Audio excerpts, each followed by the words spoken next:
Hello. Good afternoon, everyone. Good to see all of you here today. And today we are going to be doing our project analysis whereby we will be talking about Irwell Hill Residences. And before we start, right, I want to say very good afternoon to all of you. And recently, we have been receiving a lot of feedback regarding our new launch analysis. I mean, to be frank, our analysis doesn't include looking at the swimming pool, looking at how beautiful or gorgeous the unit itself look like.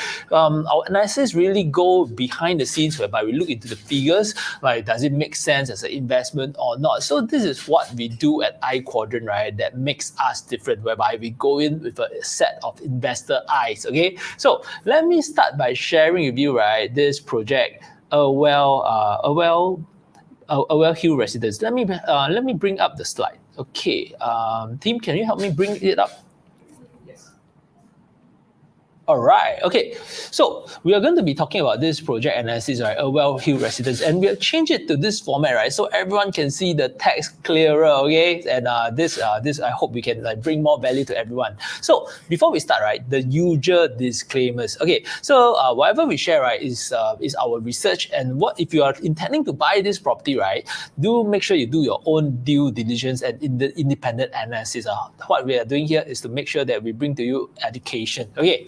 So first of all, let's talk about this Irwell Hill Residence. It's actually a government land sales piece of project land, right? Over here, that's circled in orange, whereby it was actually bidded by CDL, and then now it's going to be developed. So let's talk a bit about this project. This is actually a 99 years leasehold project in District 9 in this Great World City area, and at the same time, it's a 540 units project. So it's a pretty sizable project. In other words, right? Good, because what we are doing, right, is that we want to avoid small projects as much as possible. And this 540, right, means that they will have sufficient facilities like swimming pool, gym, and everything that is necessary. And at the same time, right, with this sufficient number of units, right, it means that the cost of maintenance fees of security guards, the management committee, the management that is doing all the cleaning and everything, right, is divided by a 540 units. In other words, the maintenance fees should be reasonable. Okay, so this project is by CDL, and it's 400 meters away from the future Great World MRT. So this is up and coming. So in other words, in a couple more years, right, it will be accessible to the MRT. So right now, it's actually 1 kilometer distance from the Orchard MRT, and the expected TOP date for this project is actually to be confirmed as of now. But it will be pretty accessible because obviously this is in the Great World City area. Okay, let's talk a bit about the unit allocation in this project. So in this project, right, it's going to be from studio all the way to 1 bedroom, 2, 3, 4, and penthouse. And what's interesting to note is that when you look at the studio and 1 bedroom, right, it comprises of about almost 25% of the project. And if you look at the 2 bedroom, it's another 55 to 56%. So when you look at these numbers, right, what we can see is that almost 80% of the units are 2 bedroom and 1 bedroom and studio. In other words, right, what we can expect is that this project is more catering towards investors, whereby the quantum is actually lower and people can afford to buy. So one interesting thing to note is that when you look at this project, they do have studios. So it is not a very normal situation that we can see this. The whole reason being, right, what's happening is that the URA has actually zoned the areas whereby if you're outside the central area, you need to build your units bigger, like 85 square meters and bigger. And the average size 85 square meters. So outside the central area, right, it will be rare to find studios being built. However, this project is within the central area. So in other words, right, there's something unique whereby you can buy the smallest unit in this area, in this central area, and outbid the competition that is outside the central area. So that's a winning point over here. So when we look at this project, once again, 80% of the units are 2 bedroom and below. So it's more meant for investors. So for the homeowners that's looking at the 4 bedder and 3 bedder, right, and the penthouse, obviously, it's more rare in this project. Okay, so this project was bidded by CDL and using one of their companies. And when you look at the price that they bid the land on, what we can see is that based on the construction cost of about 350 per square feet, right? What we realize that the minimum selling price should be around the $2,388 per square feet, somewhere around this region. But my take is that they will likely launch it higher when we compare it the prices to the surrounding projects, right? So that is something to note. So my estimate or our estimate is that they will likely launch higher than this. So in this sense, right, it means actually it's pretty good for the developer because they can make a higher margin. Okay, so let's look at the studio, at the unit mix and what the quantum will be like. Because in the end, right, when we are buying properties, it's definitely based on quantum. And when we look at quantum, what happens is that if the unit is affordable to the next seller because of total debt servicing ratio, because of the amount of loan they can borrow, right, it will be more palatable. So in other words, right, a smaller quantum, right, makes it more palatable to the next buyer who can afford it to buy taking a loan. Okay, so when we look at the studios in this project, right, what we can see is that is at a smaller unit size range, the estimated price is going to be like 1.07 million. So it's definitely going to be affordable for investors. And likewise, for the one bedroom at 1.22 million, it will also be affordable to investors. As we start to look at the 2 bedroom and 3 bedroom and 4 bedroom, right, the numbers will more or less be out of reach for the medium Singaporeans. Okay, 1.62 million will still be barely there. We'll still make it, but it's almost at the borderline of about 1.7 million, where we estimate that the affordability for Singaporeans. So in other words, the 3 and 4 bedroom will really be for the top tier investors or Singaporeans in this situation. So my take is this. If I'm looking into this project, right, I will consider the 1 bedroom and studio better because of the quantum. So let's take a look at what are the criteria, right, that we look into this project to see what will this make sense as an investor or not. Okay, so the first two things that we look at is the growth area and the demand drivers. So when we look at the growth area, right, what we see is that this Irwell Hill Residences is in between two parts, which is Orchard Road to the north and like Great World City to the south. So this is more like closer to the shopping district of Singapore, right? And like is, in other words, it's also like a bit quite near to the CBD area. But the thing is, right, this area is almost pretty much developed. So in other words, right, I don't foresee like a lot of job creation or like a lot of things that will create and spur more demand in this area. So in terms of growth, right, it's just mainly Orchard and Great World City and nothing much else. Okay, so one good thing about this Irwell Hill Residences is actually we need a 1 kilometer radius of a pretty popular school, which is River Valley Primary School. So it's actually on the rank 30 on Stellary.sg webpage. So not too bad. So this is one place that parents may consider to move to, or tenants may consider to move to when they are looking at this area. But this means to say that the 2 bedroom or even the 3 bedroom will make much more sense. Okay, so let's understand a bit about the developer. CDL needs no introduction actually, and when you look at what they have done, right, they have developed multiple projects in the past, and their track record is there. It makes sense. So, and they have done like big projects and smaller projects, right, as you can see over here. And in other words, right, they going with CDL will likely be okay and reputable. So we have covered the demand drivers in terms of like the schools, and we have covered in terms of like the growth in terms of like is there any growth coming in from the Orchard or or the Great World City area. The third thing that we want to look at, right, is actually the new launch comparison, because obviously when you are buying a project, we want to make sure that when we compare new versus new, right, does it make sense actually? Because if there's another better new launch like nearby, right, why not take that one instead, right? Okay, so let's take a look at what is over here. So when we look at Irwell Hill Residences, which is like leasehold 540 units and it's going to be 450 meters to the future Great World MRT, right? Nearby, there's another project which is RV Altitude, and instead of being leasehold, right, like Irwell Hill Residence, it's actually a freehold project with like lesser number of units at 140 and like 600 meters walking distance to Great World MRT. So when we look at 450 meters and 650 meters, right, my take that is still comparable. So it's still okay when we look at these numbers. And when we look at the Avenir, right, it's actually a freehold project, right, with 300 over units, and it's going to be 750 meters away from Great World MRT. So the interesting thing to note, Irwell Hill Residence is a leasehold project launch near to the freehold launches in this area. So when we look at this kind of comparison, right, definitely the leasehold project will have to sell at a lower price as compared to the freehold. So when we look at these numbers, right, the freehold actually sets a upper tier cap among these three projects. So that's one thing that we need to take a note on. So let's take a look at the one bedders.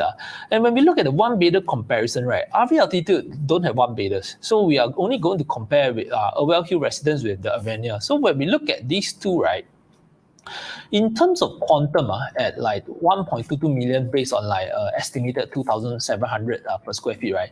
It actually makes sense. The quantum makes sense. And if it's a freehold to leasehold comparison, right, with Irwell Hill Residence closer to the MRT, it's a pretty interesting possibility. And remember, Irwell Hill Residences still have studios. So over here, this is just the one bedroom estimate. Remember, the studio is going to be like 1.07 million estimated.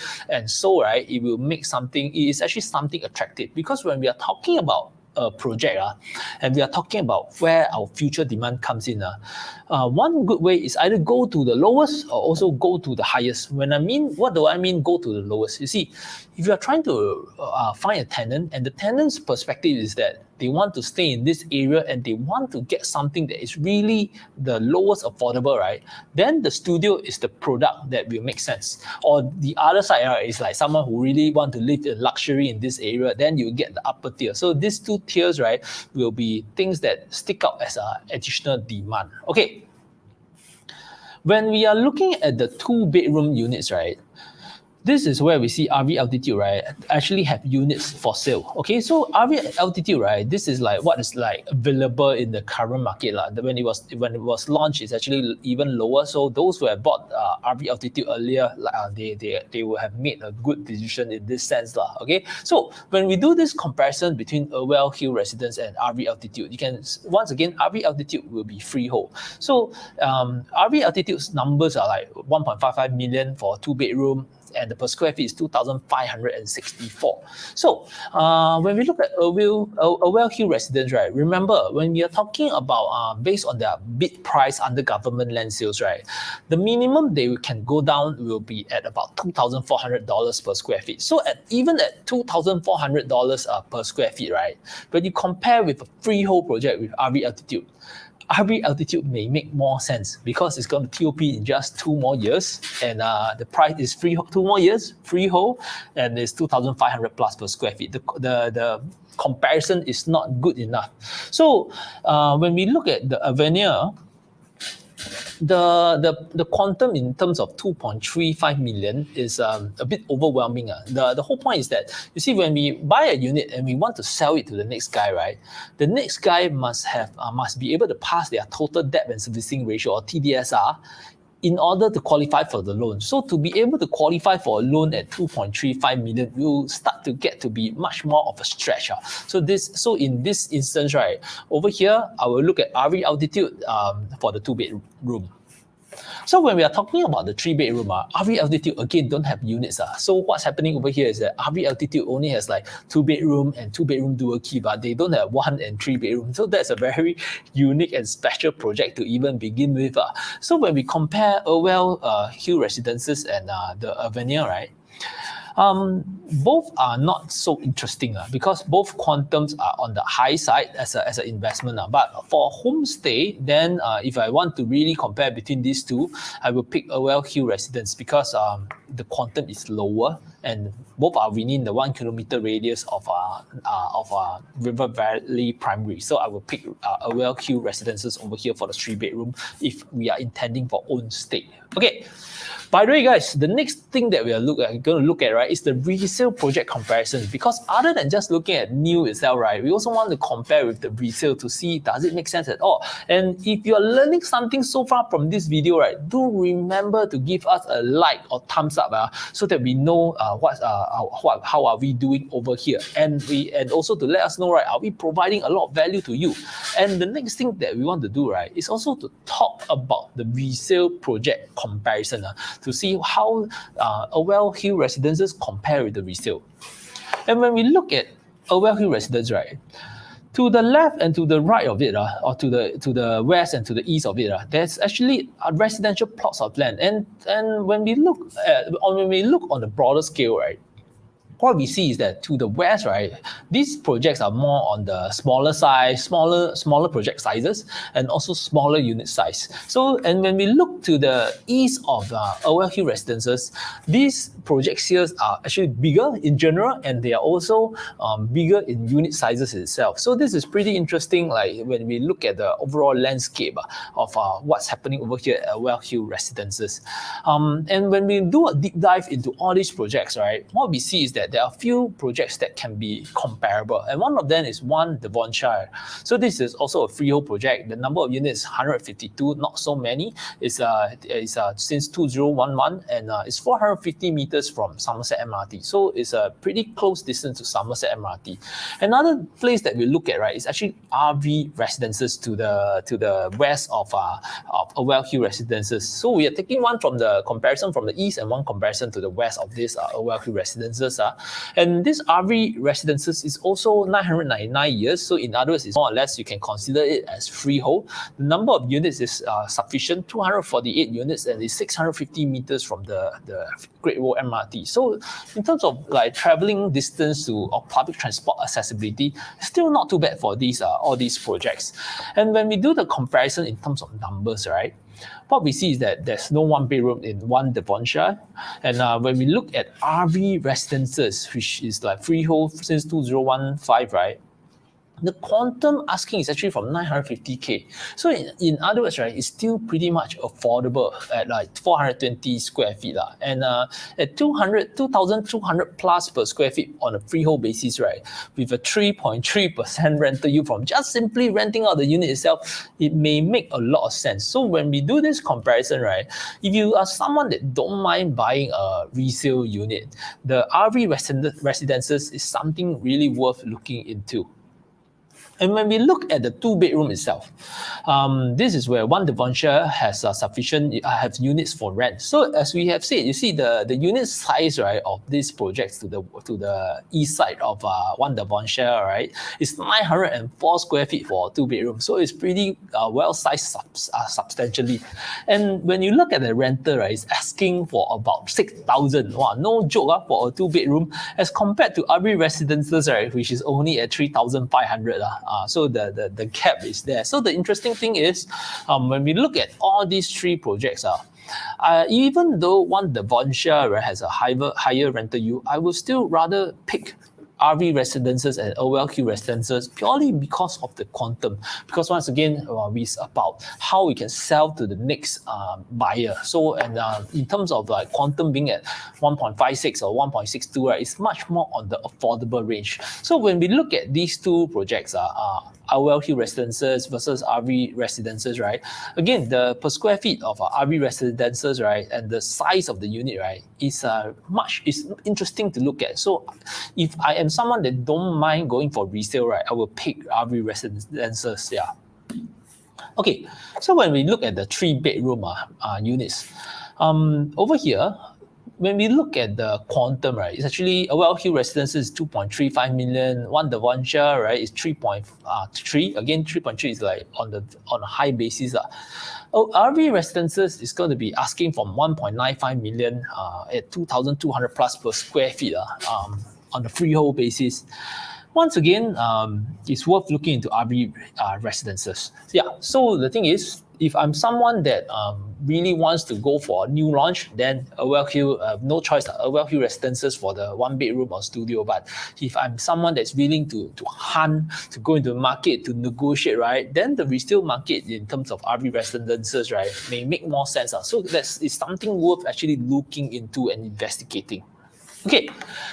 The next thing that we want to talk about is actually the exit criteria. Okay, so every time before we buy, right, we want to know, right, what is our potential exit like. So let's look at the scales that we think of when we talk about these projects. So when we look at it, on one end, we actually have the homeowners. Homeowners, right? The main idea, the main purpose is that when we buy a unit, we want to stay in it. We want to make sure we are happy. And on the other extreme end, right, is the investor, whereby you buy a unit. The main purpose is to rent it out. You want to make sure that you're buying into the area, right, that is easy to rent out the unit. You'll be able to get the rental, and in the long run, get the capital appreciation, right, that comes with the growth of the unit itself. And there's one thing that's in between, which is actually the home investor, whereby we are going to be buying in a unit and we are going to be staying in it. And as much as possible, we want to get the capital appreciation, because with the capital appreciation, right, comes a chance, right, that we may be able to stay in the unit for free, even though we pay interest over the years.